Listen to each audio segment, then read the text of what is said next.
Let me just ask, I had sent you a letter a while back saying, is there really basically a need for this? Are there a lot of complaints? Is there something in the records that show that there is a real need to start being heavier in the regulatory area?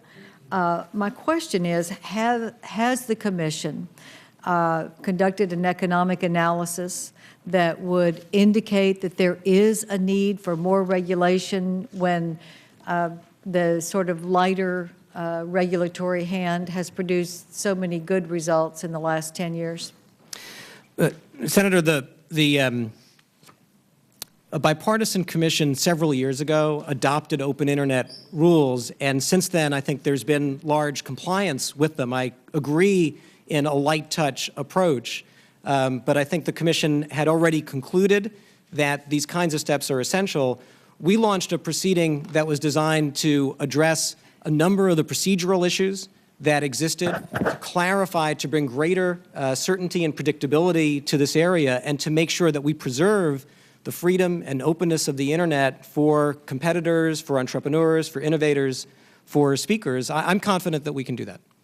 And I'm confident that we can do that in a way that's consistent with a light touch approach to adopting rules in this area.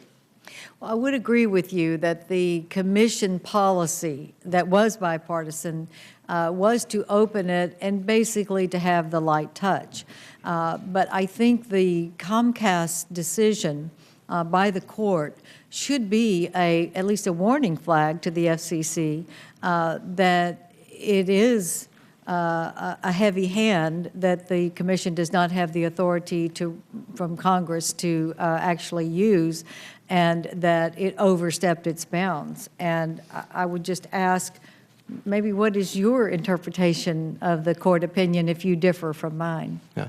Senator, my focus has been on policy principles in this area, like promoting investment, innovation, promoting competition, taking seriously the needs of consumers every day. And we have developed, through the broadband plan and otherwise, a set of concrete action steps to get there. Reforming universal service, making sure that we unleash mobile, promoting competition, promoting the interests of small businesses, the engine of job creation and economic growth in our economy. There are a whole series of areas that we have been working very hard to identify the policy steps that will promote the global competitiveness of the United States and the interests of all consumers. That's what I'm focused on. We inherited a landscape that had more unpredictability and instability in it that I would have liked.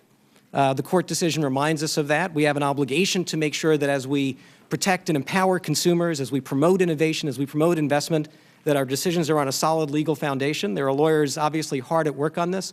I'm convinced that we can find a way consistent with a light touch in this area, but consistent with being very serious about promoting innovation, protecting consumers, and promoting investment, that we can get to a place that works for the country and that promotes the global competitiveness of the United States.